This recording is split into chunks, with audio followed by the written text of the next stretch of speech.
I've worked in the field of conflict resolution for about 12 years. I was introduced to it in law school, my last year of law school, and fell in love with it. And after that, I guess I was lucky enough to get an opportunity to work full-time in human relations and mediation policy development around that for the state of Georgia.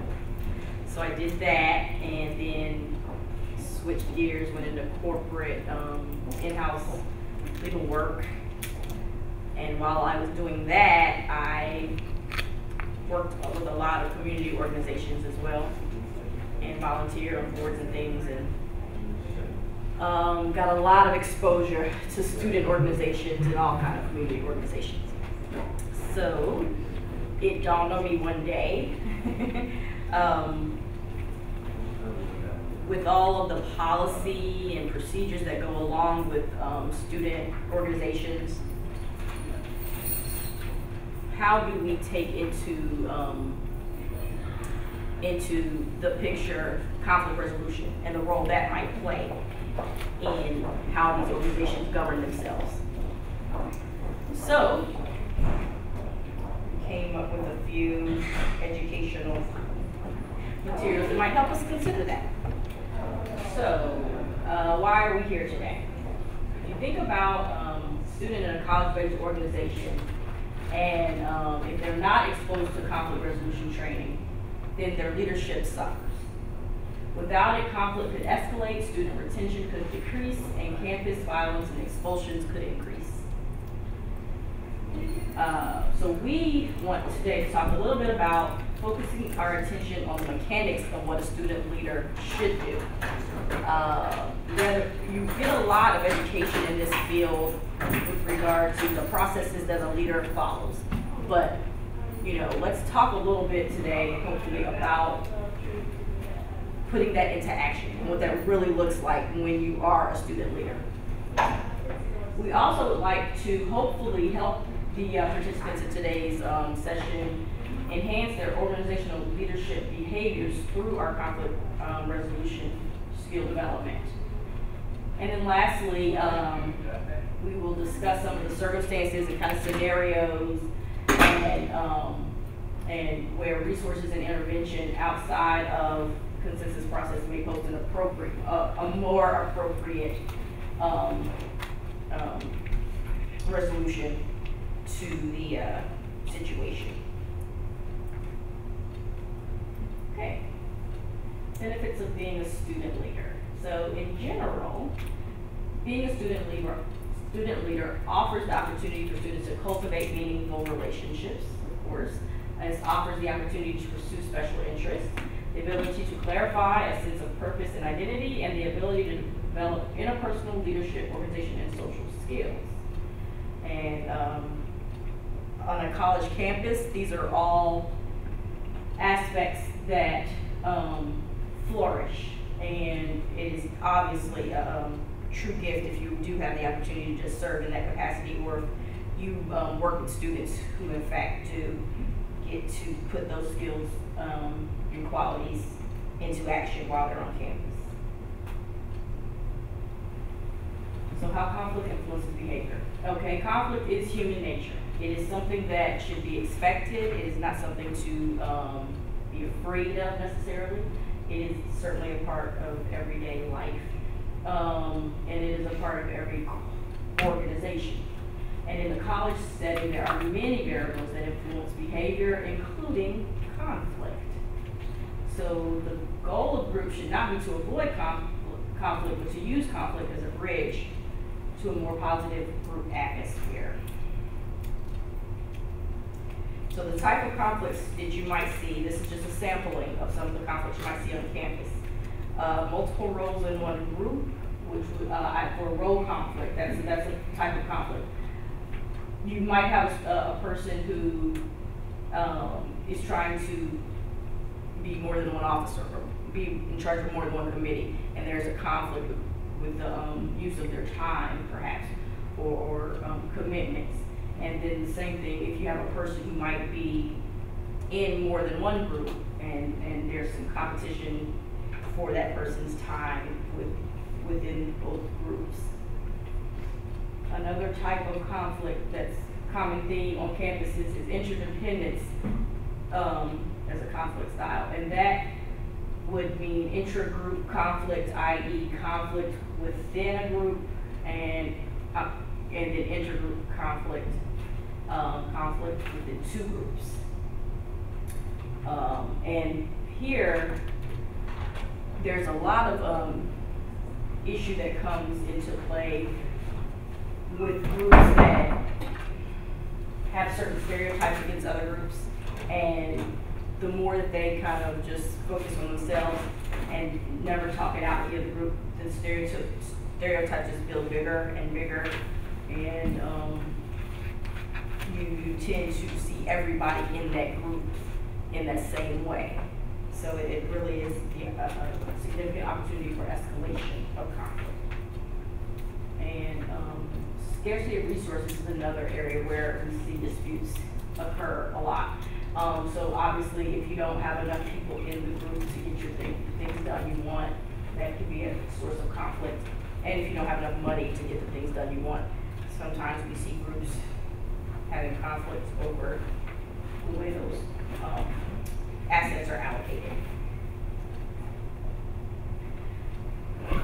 Okay. Lots of stressors lead to conflicts on campus. And that is because there are certain norms that a student organization is expected to act within. What we find on campuses is that students come to school and they join groups and they become like family with those group members. There's love, feelings of love that are really strong, and devotion and loyalty is expected in a certain way that you don't typically see maybe in if you join a regular organization out in the community like the YMCA. You don't see that same kind of closeness that you see in some of these student organizations. And then you have student burnout. Students are involved in so many things, and then you have the pressures from home and academics, and then all the activities from your organizations, that they become burned out, and that is a source of conflict. So why is it important to train these student leaders in some conflict resolution skills? And well, inevitably, a student leader will need to resolve conflict before it becomes a full-blown dispute that might end up in court or before a student body governing board of some sort.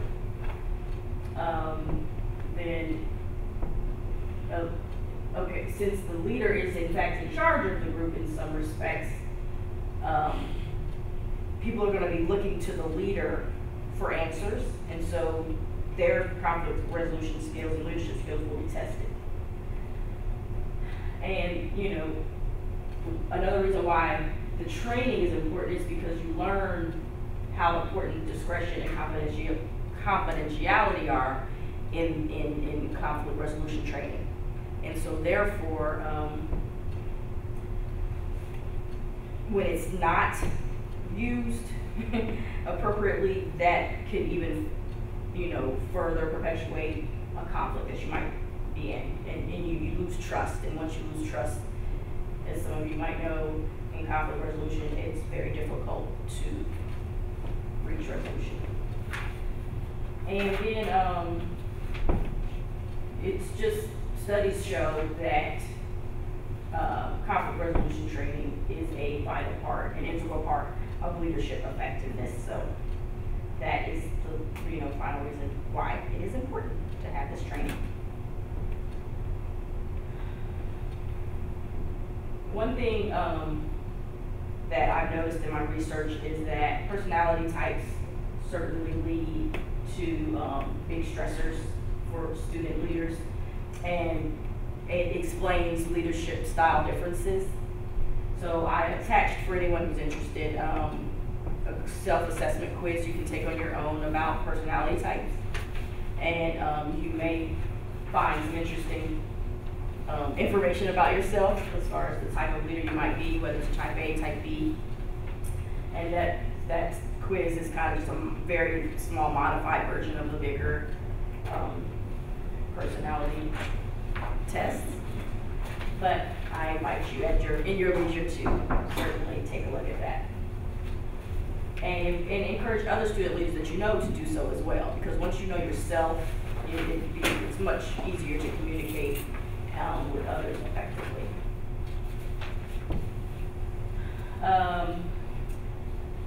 Another thing to understand about what causes stress in leadership is the levels of cooperation, motivation, and morale within your organization. And again, a lot of that is from the top down, from your leadership level down. And stress comes from within, so the things we can do that cause stress to the root stressors affect us is caused in part by our own personality type, which is, as I explained, why it's important for us each to know our personality types. So type A personality is characterized as fast-moving, hard-driving, time-conscious, competitive, impatient, and preoccupied with work. Type B is characterized as the opposite of type A. It is commonly associated with lower levels of stress. Type B personalities are usually quite laid back. So obviously, once we figure out what we are, the goal is to kind of lower the stress level and work on ways to be less type A and more type B. So does that mean that type B is good and type A is bad, from what you're saying? I think if you associate good and bad with lower levels of stress and lower likelihood to have hypertension and health related illnesses, then yes. Mm-hmm. But you know, type A is type A. You are who you are, and you work through those things. I know I'm type A, so I work through that, and I, try to do things that make myself more able to communicate better, even despite that. So I hate to say, oh, it's bad, but it's certainly not ideal. Conflict management. Let's really dig a little bit into what we can learn about conflict management in the student organization. In the interest of time, we're going to go straight to kind of a best practice method of conflict resolution. So we deal with integrating style of conflict resolution where there is a high concern for yourself and your goals and the goals of others. Both. Not, you don't compete. It's more cooperative thought processes with respect to conflict resolution. Here, it says interest-based processes can be more effective in managing conflict because it uses voluntary procedures that stress mutual gains, and it includes the potential for developing longer-lasting agreements and quality relationships within organizations and between organizations.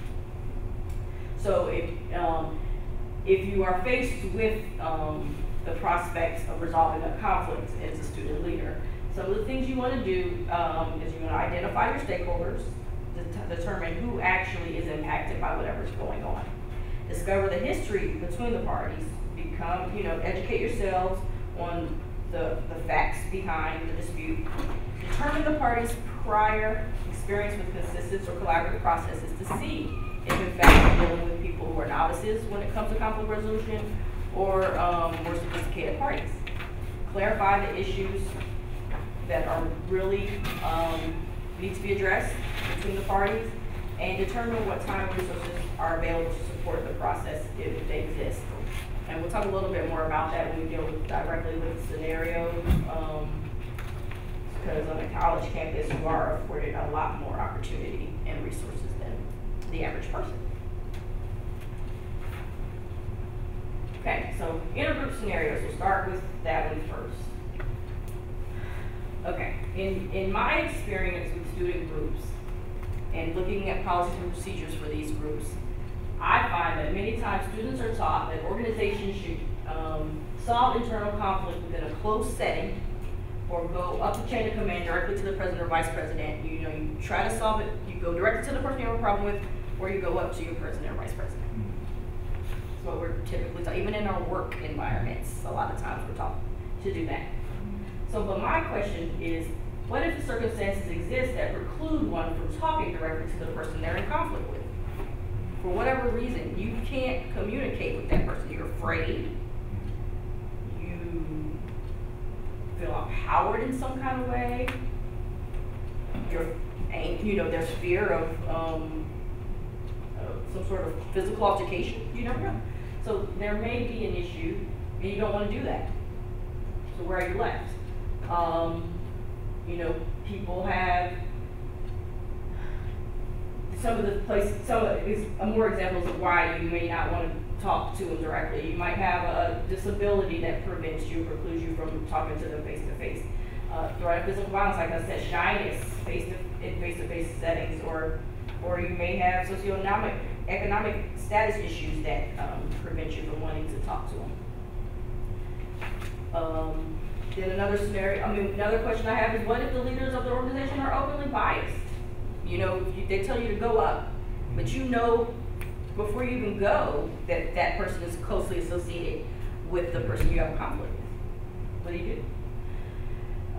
We can't assume that our president is automatically flexible and prepared and knowledgeable about self and able to create therapeutic climates, blah, blah, blah. You know, we just can't, that's ideal, right? So an alternative thought notion instead of the chain of command is to go to a trusted person or place designated as a safe space. Some organizations, some campuses have those, and places where there's an open door policy, and to have an appropriate discussion on the issue. Okay, and then what about, you can also go to a third-party neutral that's usually selected by both parties, regardless of whether they're the president or vice president or, you know, an officer of your organization, or maybe somebody else in the organization that is more appropriate. Or come to us. I advise many groups, and a lot of times they'll come to the advisor. Okay, the faculty advisor. The staff or faculty advisor, Absolutely. Right, and we work, we'll any place that's a safe space or with an open door, absolutely. What is a staff, are you at GSU? Yes, I'm on staff here at Juris Doctorate University. As a faculty advisor, is that somebody that's your full-time job, or your faculty No, advisor? No, our full-time job is either directing a unit or teaching in the classroom, but we also volunteer to advise student organizations. Like, for instance, I have, yeah, so I advise like 7 or 8 student organizations, and then a lot of times you'll see conflict within these organizations, so they'll bring it to me, and I'll help them work it out. Perfect. And then another scenario quickly is focus on the people as well as the process. Consider the role of apology in any kind of restorative measures, and to return students to a positive and peaceful learning environment. Okay, then I want to focus a little bit on intergroup scenarios. Okay, often groups take conflict, questions, concerns, or comments to the organization leadership. So same as in intergroup, but then there's this expectation that the president from this group and the president from this group will talk and work it out or not, and whatever they decide is what everybody else is supposed to follow. Okay, what if people in the groups don't necessarily, not only do they not understand why they're having a closed door meeting and everybody else is excluded, or, you know, for whatever reason it's not even fully communicated down to everyone. Okay. I suggest that oftentimes these type of attempts to resolve conflict are unsuccessful, because what is done is for the follow through and make it go all the way down throughout the chains of the organization. And I think that what ends up happening is when that becomes unsuccessful, there's this call for disciplinary action. Somebody wants somebody punished, wants some retribution. So that's where you're going to end up having to go to the governing bodies, or you know, even outside police. You just never know. Off-campus resources are going to be brought in. But you know what? Oftentimes, an advisor can really manage a situation because, you know, we look at all their interests. Right.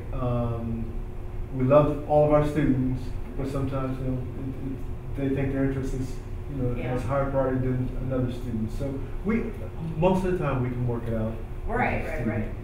And it's important to have somebody outside of your own thought processes that can offer solutions for you. Walk them through you think one way, you know, there's only one solution that we can do.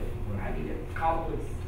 They all mean, in most cases, they all mean well, but just have to kind of right. walk them through the situation. You know, so you know, when you have a scenario like that where, you know, it's kind of one my way or the highway, you know, whose interests are met in that approach?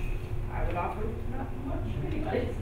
So an alternative to that would be a more transparent, facilitated group negotiation. A bigger, why can't all the members of the organization come to the meeting to decide how we're gonna make your group get along with my group? Anybody who wants to come is invited, or a much bigger group than just the presidents. And then also, I just can't stress enough something as simple as offering an apology for the way somebody else, you know, took a situation makes a huge difference. So the last, you know, major thing I wanted to talk about though is when is interest-based negotiation inappropriate? So obviously the main point of this session was to determine that if you're going to be a leader and implement some conflict resolution skills into your leadership role, then the whole integrative style is the most appropriate. Okay, but sometimes you don't use conflict resolution skills. There are circumstances where resources intervention outside of the consensus process may be needed. So I'm going to make sure, I want you guys to tell your student leaders that where there's violence, there's no, you know, if you have a history of violence with a person, it's not appropriate to say, let's go down and move to mediation. And abuse is any kind of form of abuse, the same. Well, if there's a threat of violence, it's not appropriate because you have to have the parties completely 100% comfortable in any given scenario. And yeah, it says if the conflict of violence is any nature, then the organization president should be notified. That is when you have to go up your chain of command if there's any sort of threat of violence, and go to your advisors and so forth. That's on there. And in that case, in the case where there's appropriate, where that happens, appropriate disciplinary action should be enacted and strictly enforced.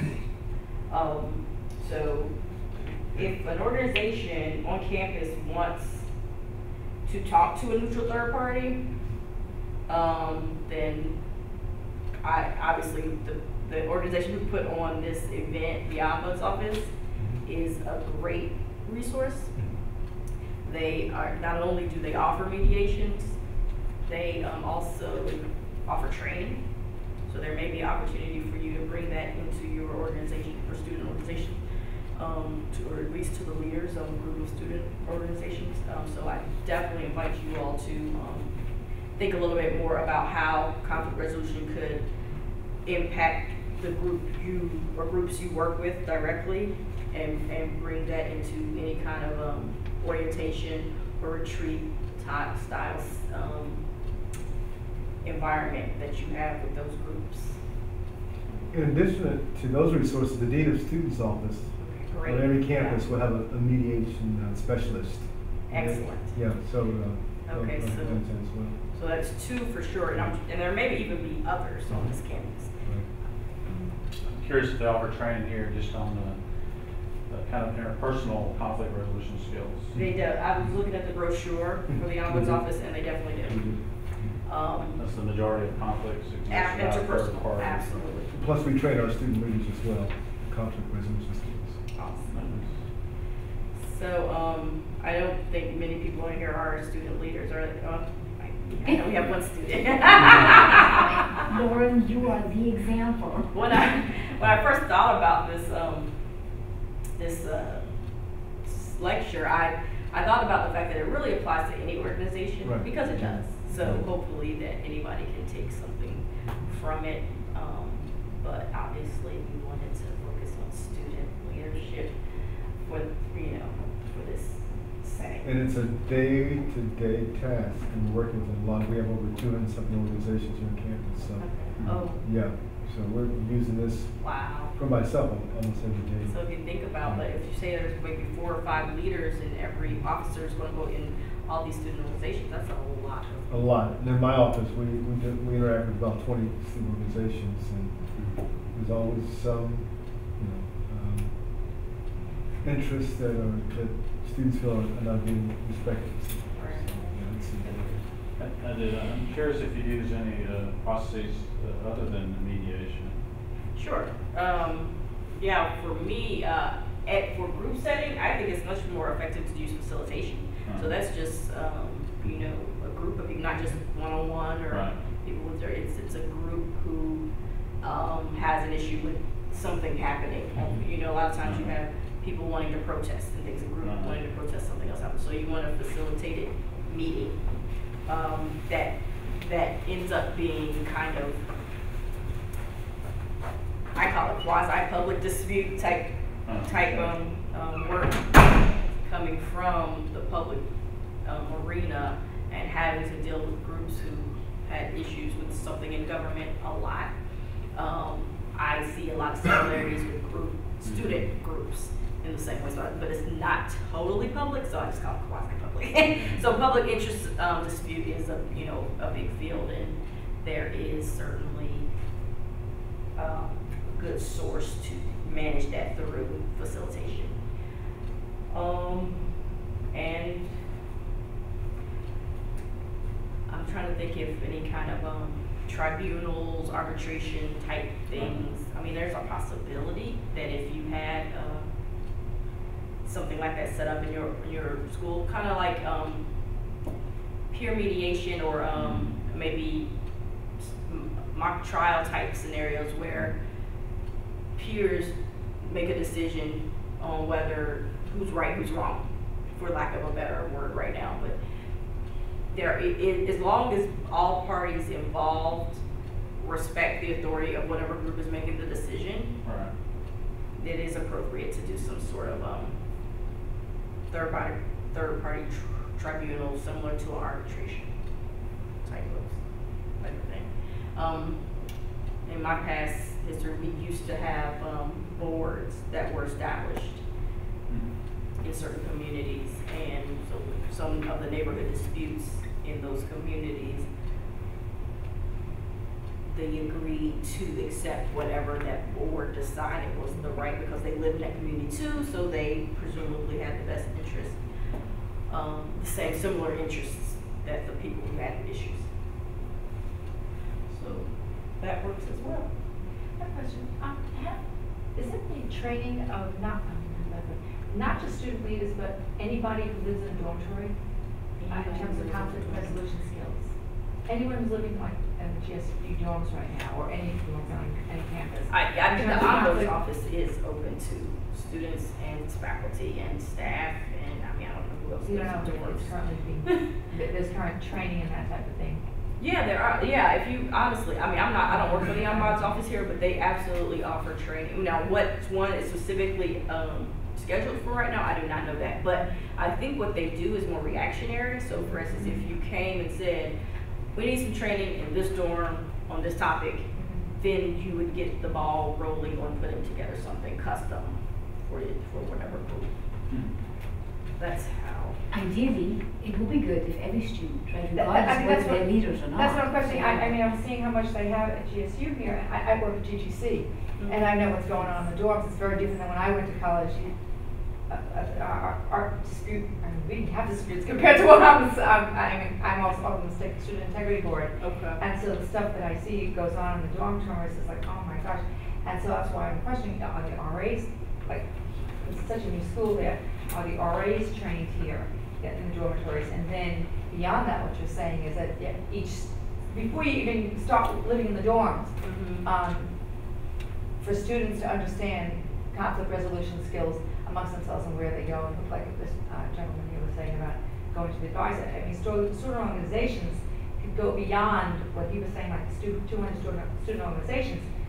Just all these people living together in dormitories, I can see value of what you're talking about here, taking it to the dorms. And the more people who are trained in conflict resolution, the better. Under any circumstance, that's absolutely true. So I'm really interested in restorative justice and restorative practices and the use of things like restorative circles being set up, within something like that, where we would explain, here's how we do it here. Here's, if you have a conflict, you can talk to this person, and you kind of, not so much, some training maybe, but just to kind of let people know that this is how we do it. And then the process I'm is sorry, I'm just registered as basic civil mediation. I don't know what restorative, I don't know what you're talking about, sir. Restorative circles. So this is a particular process that supports dialogue, and it brings in more than just maybe if you had 2 disputants or a few disputants. This would seek to bring in other affected community members into the conversation. So it's a kind of facilitated dialogue with a goal of restoring relationship. Yeah, specifically you see it a lot in criminal issues where you've had somebody who maybe vandalized someone else's car or something. I'm just a very simple example, but that's a criminal issue. So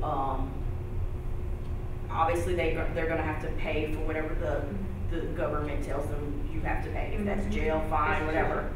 But restorative justice offers the opportunity for those people to actually have a conversation, to sit down and have back and forth conversation, which typically you don't get in the criminal justice arena. And so you may be able to restore a relationship. Maybe they were neighbors, maybe maybe that was a teenage and that was some hooliganism, but you don't want to see that person go to jail, as it's, but you do have some issues, and so maybe there's a way to work them out other than whatever. So that's after a conflict has occurred, as opposed to preventive. Yeah, that's definitely after. But it's also preventive. I mean, it can be used instead of actual court cases. Yes. And it functions by incorporating, like you said, the entire community. It has a preventative effect because it reintegrates the offender back into the community, who has a bigger stake, and recidivism is then supposed to go down. Now, the numbers, I think, are still relatively low to make specific generalizations about it, but the potential is enormous. But for everybody who, sorry, I didn't want to take away from this, but everybody who participates in one of these circles feels afterwards so much more empowered and has much more faith in, the social life of the community, and that includes those whose car was vandalized, the person vandalizing for having had a chance of thinking about what contributed to the act in the first place, but also neighbors who might fear that in the future their cars might become vandalized, but now no longer will they have that fear because they have come up with a plan that makes it so that whoever might normally have vandalized cars no longer has a need for it. But wouldn't you have, and again, organization, dorm, wherever, I guess I'm trying to think in terms of prevention, like no one has a conflict yet. We have, everybody has a clean state, student organization, it's the beginning of the year, or maybe they just started and they don't tell anybody, it's brand new, no one has a conflict with anybody yet. And I'm trying to understand, like going back to what you were talking about, what exactly is it that people are being trained in conflict resolution so that if something comes up, what's prevented is a blow up. I'm trying to see how this is used to prevent. Okay, sure. As I think in the beginning of this slide, I had something that said conflict occurs every day. It is human nature. It will not happen. But what does have to happen is how you react to it. That's a choice. We all have a choice.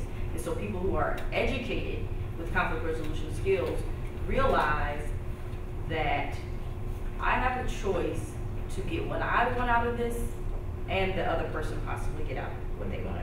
Or I have the choice to decide I absolutely will not stand for a conversation with that person because my issue is a principal issue and there is no solution other than my way. You know, people have the right to think that through once they're educated on their options. So what you'll prevent disputes perhaps with conflict resolution, but you won't prevent the conflict. Somebody's gonna have the music up too loud in a dorm room and somebody else is gonna be mad about that. But how we handle that can certainly be, and manage that can be dealt with these skills. Because the distinction is a conflict to a dispute. That's a good way to do it, yeah. To prevent a dispute. Right, to present full-blown disputes where somebody's getting suspended or, you know, or expelled or charged with something. It's not where, you know, where people are truly damaging trust relationships in an irreparable way. Let's avoid that. Let's avoid having to find a new roommate for you, or you going home and quitting school because you can't stay with your roommate. So yeah, there's definitely, if you're going to be in that close proximity to people in a living situation, it should, I would love it if they could have some sort of skill-based knowledge in it monthly, you know? That would be nice. Did you have a question? I would comment, kind of going back to the restorative processes, that they are implemented in settings that are not criminal, that are just, you know, organizational. And they invite participation, you know, from everyone, a kind of normalizing of conflict, a kind of a proactive view of conflict as opportunity for feedback, or opportunity for change, and that if they're in place, they become in themselves a kind of training ground for people to develop the interpersonal skills, I think, anyway, that they might carry over. So where they've done some places in schools, they'll have a spike in request for facilitation of a circle, and then they'll have a decline in request for facilitation. And what they discovered was that the children themselves had begun to take on the role of facilitating. And they would have an issue, and they would describe their friend and say, and they'd run through the process. You know, whatever the process is as an important, all those processes kind of support dialogue is a natural ability that people have. So yeah, that, I mean, that's. It's not just a criminal, yeah. I guess that's my point, it's not just for criminal application. Sure, absolutely. And so that way, think about if the school did that, if there was a restorative justice circle in every dorm. It could be, you know, it could be very effective. It's about changing habits, isn't it? I mean, it's like our what we've grown into or accepted as our go-to response to certain triggers. It's interesting because I mean, there's so many possibilities with this. I'm thinking in particular of a case I sat on a technical board where students, one after the other, were coming forward and testifying about this one student who cheated, and it wasn't our job was just to figure out whether or not he cheated and that kind of thing. But no matter what, I mean, it wasn't going to be suspended. I mean, we don't make the decision; we recommend to the higher ups. But this restorative justice circle, exactly what you're talking about, it seems to me that it might be valuable because now he's going to go into all these classes, science classes, and you know they're going to be all the same classes together. He's going to be going to all these science classes with these students who have labeled him. Yeah. I think they called him the cheater. And just the idea of just bringing the community together, the community of these science students. To see if they could be otherwise, restored. I wondered afterwards, how's he going to keep going to the school? Because I mean, socially, it was pretty horrible. I mean, and maybe he did cheat. I mean, and then we found that he did. But I mean, but they made him into a leper. Rebuild is what happened. Yeah. You know, he just became this object of disdain. You know, so I can see the value in that. And this is a classroom It's very interesting. Yeah, I would All these have expected so much passion from other students. Oh my on God. The professor came in and, you know, the professor didn't pick up any cheating. It was the students going to her, one by one. And I actually sat there and I was starting to question, did I not like him? Did it really happen? And, but it was a big person panel and two voted. And I wound up not even voting because it was like two said he cheated. It's like, and like, who cares what you think? It's all, it didn't matter. Because I was still grappling with what, and trying to, I don't know, it was just, something didn't, the whole thing just didn't sit right with me, the whole thing that, but they called him, oh, the cheater. But they knew him from other classes. So I just questioned afterwards, how is he supposed to keep attending school there when his peers have, because you're supposed to collaborate when you're in classes. You know, you are supposed to collaborate. And where's that fine line between collaboration and cheating? Well, the other students have considered you a cheater already. They're not going to want to collaborate. So, it's interesting. A lot of things we need to bring back. Yeah. Maybe we could. Well, in my institution, I chair the college judicial committee. Okay. And what we've done is to have our RAs, trained as mediators. And the number of complaints that come before my committee has gone down. Because what they've done is to have in each dorm, they have all these mediation groups now. And they've been competing against each other. And now they know how to resolve their conflicts. So it does work if you shift the burden to the students, so they can solve their own issues. So where do you live? It's Middle College. Soon to be Middle Georgia State College. Isn't that far? It's near Macon. That's far. Let's go. Nah, it's not quite so near. 2 hours. It's only 2 hours. But if you involve Yeah. students, it does work. RAs as mediators. That sounds good. Well, because that's really what they are. I mean, a lot of it, Right. Yeah. what RAs have to deal with is tell them to turn the music down, Right, or, right. it's Right. That is true. the more they train. Sounds great. And you all were able to get the funding for that? I mean, how did you have to get that approved? Do you know? The student activity fund. Okay. Yeah. That's it for me. Thank you. Thank you.